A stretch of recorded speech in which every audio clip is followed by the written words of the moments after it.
I'm Peter Kopp from the Cornell Lab. And I'm Bert Salter with Concord Direct. And today we're going to be talking about the Cornell Labs Giving Day, that's known as Big Day, the success we have seen with it, and how it can relate to your organization, whether you've done one before, if you're looking to get one started. All right.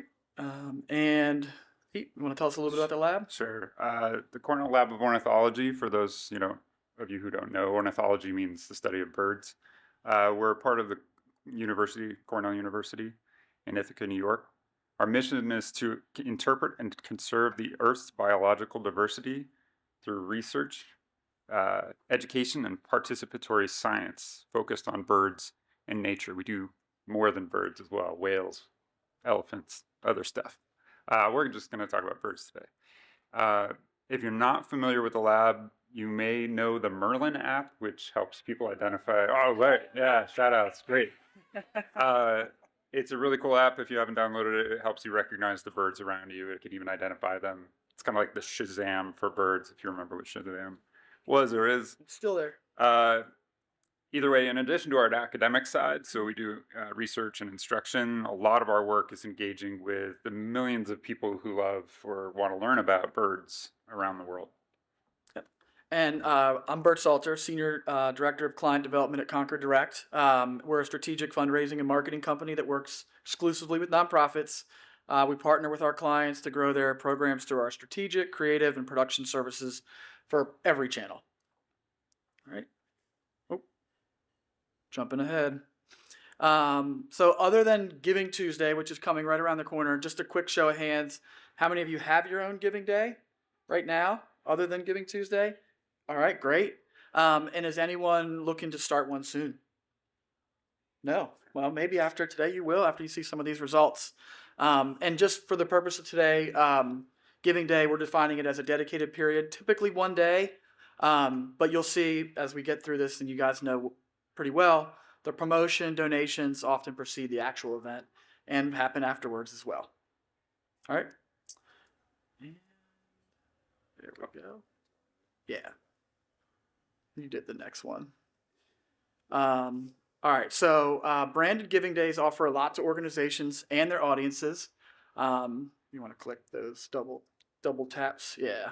The urgency of a short time frame, nothing drives participation quite like a deadline. The focus on community banding together to support an achievable goal, and control over when the campaign happens to reduce reliance on those highly competitive fundraising periods like year-end and like Giving Tuesday. And there are, of course, challenges as well. So for those of you who haven't started one, which doesn't seem like it's a lot, but like I mentioned, you might be thinking about it down the road. It can be hard to find a date that works within your already busy communications plan, and one that aligns thematically with your mission. And it may also be hard to project what kind of response you're going to get and how many resources you should allocate to produce the campaign. And then, for those of you that did raise your hand that do have a Giving Day, you probably can attest to this. Running the campaign every year and keeping things fresh can be a bit of a challenge, and we're going to talk a little bit about that today as well. So I'm going to turn it over to Pete to tell you a little bit more about the Lab's Giving Day, how to take advantage of some of these opportunities, and then address some of these challenges that we discussed as well. All right, so as Bert mentioned, our Giving Day is called Big Day. If you're not familiar with that phrase, Big Day, it's actually just a general birding term where people go out and try to identify as many bird species as they can in a span of 24 hours. It can be kind of nuts. If you've seen the movie The Big Year with Jack Black, Owen Wilson, Steve Martin, it kind of highlights that for a whole year. If you haven't seen it, I'd recommend it. It's actually pretty accurate to the experience. So we use Big Day to try and raise money for our operating support, specifically conservation efforts. We started in the 80s by just joining another organization's event, a birdathon event. And then over time, we've shifted to, and in 2011, we changed things up, feeling restricted by that event. And now we're sending a new team to a new location somewhere in the Western Hemisphere every year with a different theme. So I'm going to dig into how we spread our wings initially, or dipped our talons or webbed feet. These are bad puns into a giving day. I'm responsible for most of Yep. the puns, so I'm it's just all thrown at me. working with what Bert made. So turn to click. First, like I said, we joined another organization's birdathon event. New Jersey Audubon runs a birdathon event called the World Series of Birding. Yeah, it's a real thing. People are very passionate about it. Back in the 80s, and that is a really hot. That Cape May in New Jersey is it's a hot spot for migrating birds who are heading to their breeding grounds in the spring. So it just draws a lot of birds, and now it draws a lot of people to watch the birds, sometimes to watch the people, because it's fascinating. And so that worked for us. It was an existing structure, and it falls far from our kind of traditional periods of calendar year end or now Giving Tuesday. So those were reasons it worked. Obviously, the theme, a birdathon event, observing and appreciating birds, was on mission for us. And the birdathon or general-a-thon events like walkathons had kind of a proven fundraising format for us. And just to set this up, it wasn't a peer-to-peer event, and it still isn't. I'll explain why later. But because of that, we had to sell this as we were sending our own team of birders, so we were mindful of positioning our audience as the kind of sponsors or heroes within our messaging. And so Team Sapsucker is the name of our team. That's based on the name of a woodpecker, the yellow-bellied sapsucker, which is kind of important to where we are in Ithaca, New York. So getting started, we started simple. We sent a team to an existing event, so we didn't have to organize it. It was great. We only sent out one letter. Boy, that's nice, just to produce one letter. Email didn't exist yet. Asking people to, commit a pledge. We're going to try to see this many species. Will you give us 10 cents a species or $1 a species? Really easy ask, the traditional a-thon approach. And then we reported back to them on what we saw. We got to tell them exactly what we did and ask them to fulfill their pledge. So it was really a simple, doable list of things. And it did okay. It's like it reached its limit. And for a few years, it worked its way up to reach above $100,000. And that's not nothing. It was great. But that's where it stayed for a few decades. And over that time period, we just had the same exact message. We were basically sending the same team of people to do the same task, same 4 white guys to the same place to do the same thing. We've heard that enough. And we struggle, I think, and this was before I was at the lab, struggled to make it fresh, to keep people engaged, and to make it exciting for the various audiences who these people weren't really representing. And it also didn't allow us to highlight other important birds and conservation focuses.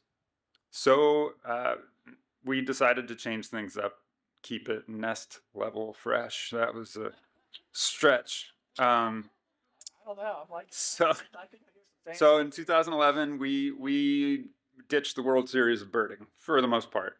We still send students there, so it's like new for them every year. But we created our own event where we send a team of 4 people to a different location.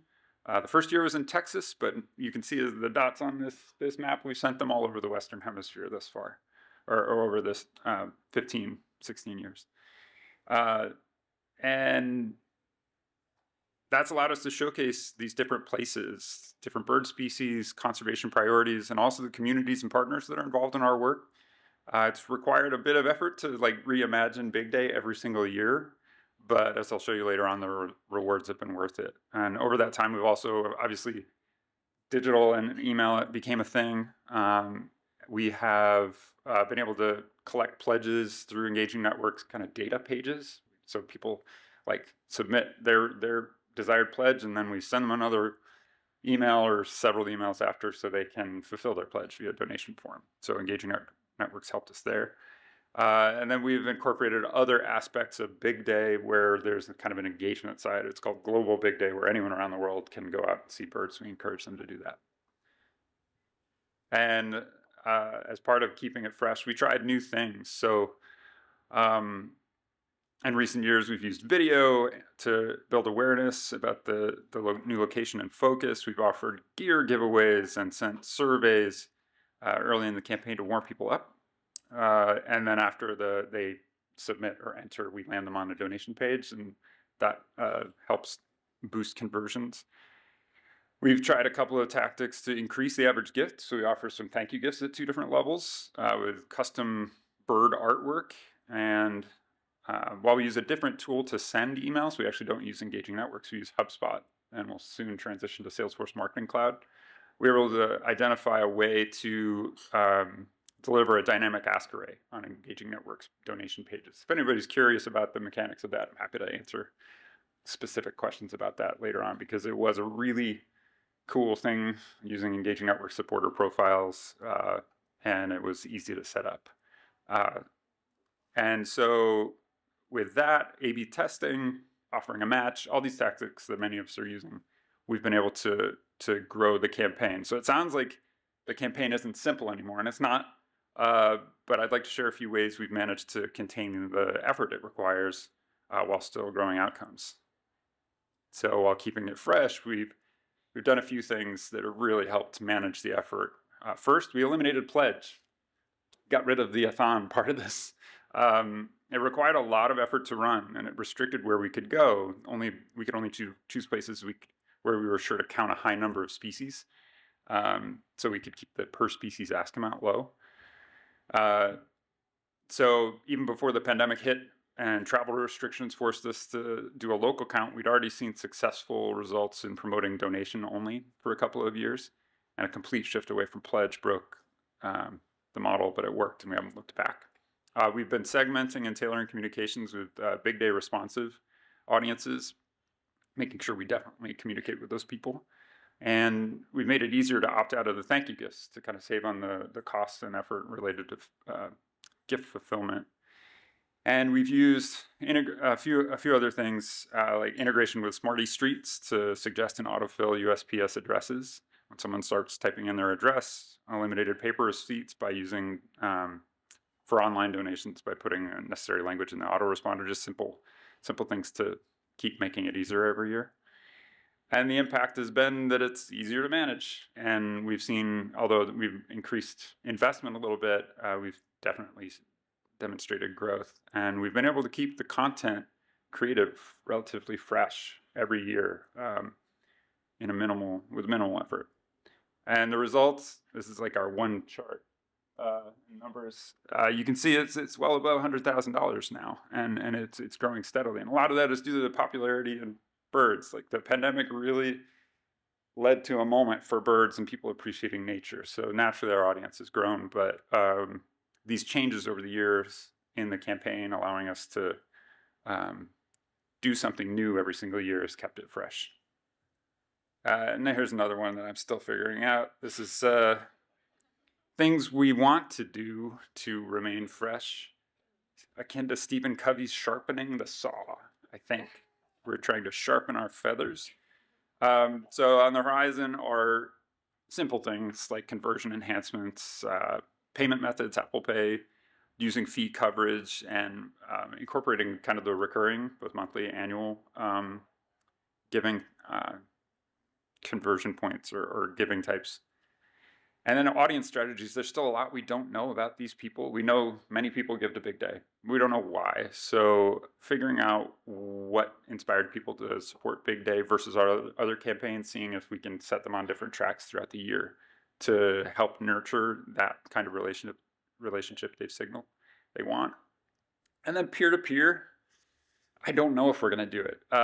Peer-to-peer can be really powerful, especially as an element of a giving day, because it's very community and participation focused. And it's almost synonymous with a-thon events. But and Engaging Networks is a great tool, and I keep looking at it, I'm like, oh boy, that'll be nice when we're like staffed up to handle this. But peer-to-peer done really well can require a lot of effort. It involves setting up the digital experience, promoting the fundraise call to action, as well as make a gift, and then managing volunteers, leaderboards, etc. And then the biggest one is balancing the issue of, we want you to raise money for us, but do we offer you the ability to raise money for other people too? It's just an ongoing conversation in our organization. So that's big day from my perspective, and Humbert's going to talk about our planning process. Yep. Don't wing it. Okay. There you go. There's I'm working on them. Next year the puns will be, we'll step it up a notch. I'm gonna need my glasses for this one. So, all right. Yeah. So I'll talk a little bit about the planning process here. If you want to go to the next slide, Pete. As you guys can see, the Big Day campaign itself starts long before the actual day. In this particular example, which is from 2024, Big Day was on May 11th, which is that second Saturday in May that Pete mentioned. You can see it starts with the direct mail campaign that drops on April 5th. It's no longer just one letter. At one point we had 3 drops. Now we're down to 2. We've got a early April drop, and then there's a follow-up at the end of the campaign from the DM perspective. So that means that we're getting started with kicking off this campaign and figuring out all the messaging, the location of where it's going to be, pretty much right after we get year end and Giving Tuesday on track. So it never really stops. We're always planning the next big day.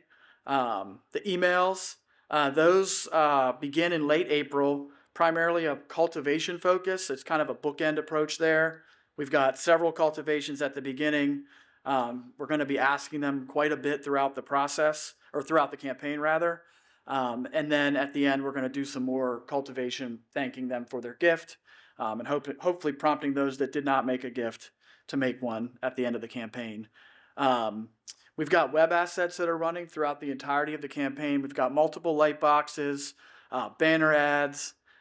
We also have, the lab is running paid media during this time, but that is not actually campaign specific, but it is running in the background. So there's a constant presence for anybody that's online in our purview. And then Pete mentioned the Merlin app, and that's not actually noted on here, but we're actually running in-app messaging on the app. So while someone could be using the app, they're going to get a notification pop up like you might get in any other app, asking you for potentially making a donation. And that messaging is also used throughout the year from a cultivation standpoint. And then, Pete, if you want to go to the next one. So just some things to consider so things go smoothly. When you're planning your big day, getting alignment in what you want to achieve. How does your giving day and the related campaign lend itself to that? Will there be a participation component, or is it strictly a fundraising event? Thinking about your milestones, what can you do realistically to get max exposure, collaboration, buy-in, and of course the results to go along with it, based on other campaigns that you've launched so far. Considering the strategies and tactics, what appeals, events, other performance boosting elements, and tests that might support this effort. Can you get a match, or can you get supporters to rally around a goal? And then thinking about your various audiences, what motivates and resonates with them. And if you don't know, there's been a lot of sessions on testing already this past day, and this is a great opportunity to test. We do a lot of testing in Big Day because the volume of gifts, the volume of traffic is one of the highest throughout the year. And then, of course, getting your creative in alignment with your brand, making sure you don't stray too far from it. And then the impact, thinking about the impact, tapping into this feel-good moment of your community coming together for this one special day. And then evaluate what worked well, what can you improve, gather insights from performance data and everyone that was involved in the campaign. And what adjustments might you try next time? Where do you need more time or resources? Got it? Yep. And so when your big day is come and gone, take a step back, take a bow. Hopefully things went well. And if they didn't, those are learning experiences just the same. Celebrate the wins and those losses that'll rule something out for next time, or even your next campaign. This is a great opportunity. We learn a lot through the big day process that we then turn around and we can apply throughout the year, especially as we, when big day ends, we find ourselves talking about year end already in May. This kind of speeds things up in the course of life. And make notes while everything is fresh. So we do a wrap report about 6 weeks after the campaign. We collaborate with the lab and we pull together all of our results and compile our feedback. So we have that wrap report to look at next year when Big Day ultimately comes around again in no time. And look across those various channels that you used. What did each contribute? Do you need them all? Do you need more? There'll probably be a new channel tomorrow, so be ready. And then the donation form experience, that of course is something that's super important at all times, not just on your giving days. But like I mentioned, with all the amount of traffic that we get, this is a great opportunity to kind of look at that process, make sure it's working well, making sure there's not a lot of friction to someone making a gift so that we can get them in and out of the process quickly. And then that last one, Pete, here, that last slide. No? All right, they don't want it. There we go. Start early. That's always, like I mentioned, we're talking, we have a meeting about Big Day, I think already on the schedule. And then especially if if you're trying it for the first time, getting out in front of it as early as possible. Communicate, keeping everybody in the loop. Keep it realistic, not trying to do too much too fast. And then try your best to engage the community. The more involved they are, the more money you're going to raise. And focus on the impact the giving is going to have on your mission. And that is our Big Day story. And we left a few minutes. I know we were running a little behind to start, but if there are any questions, we are happy to answer. There are questions. But yeah, we're running a little bit behind. So we have a few minutes. Before we get to questions, though, I think it's important to point out that Peter is so dedicated to birds that he was up this morning before the sun rose to go to Haynes Point to look for birds with my colleague, Sean. So They weren't awake yet. I think they saw a duck. Okay. We are not going to get to all these questions, but hopefully you can find these guys later and ask your question if it doesn't get asked. So the first question, what is the breakdown of first time versus previous donors around the Big Day? It's really great. It's changed over the years. And I'd say the Merlin app is the biggest reason why we bring in new people. People supply their email address in order to continue using the app. So over the years, the balance has shifted dramatically since the pandemic. It started out as very much of people who were giving to us. We have a membership program, so we were moving members to become, also supporters of Big Day. So was the question the numbers or percentage? It's definitely skewing toward more new people each year at this point, probably 60-40. Oh. All right. What does your pre-event email cultivation look like? I'm happy to. So we send out a save the date. It's really simple. And that leads people to a landing page we've made just to build awareness about Big Day and what the team will do and what previous teams have done and where they've gone and why we're doing this.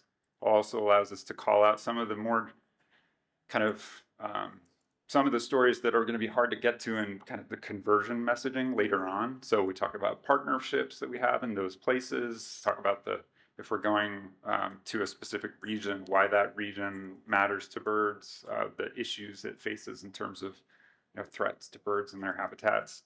And then we will follow up with like a quiz, and we've done kind of a gear giveaway, binoculars giveaway, as well as a video to also build awareness. The giveaways do exceptionally well. I mean, it's a premium product. It's a premium pair of binoculars, so it draws a lot of participation.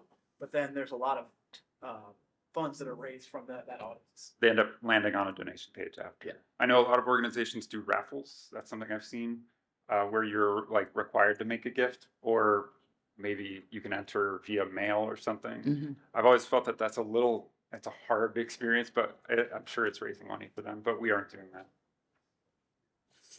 All right, one more.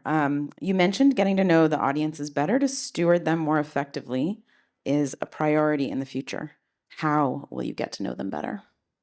So we have a lot of data on people, their giving behavior, but also how they're engaging with the Merlin app, with eBird, another tool we've helps people submit their lists of birds. We have a lot of information about people, but our systems right now are completely separate. It's a pain, and even Engaging Networks is not automatically connected to our Razor's Edge donor database. So we have a lot of work going on right now, even to try to marry these systems either through APIs or we're evaluating some major changes in terms of our CRM tools. We might be moving to Salesforce. We are moving to Salesforce Marketing Cloud from HubSpot. The university is driving us to. So we know a lot about people, but it's been hard to funnel that information in an efficient way into our database and our marketing tools to actually communicate with them in an efficient way. So that's part of it. Great. Again, if you didn't get your question answered, please find them later. And just big round of applause for Peter and Bert.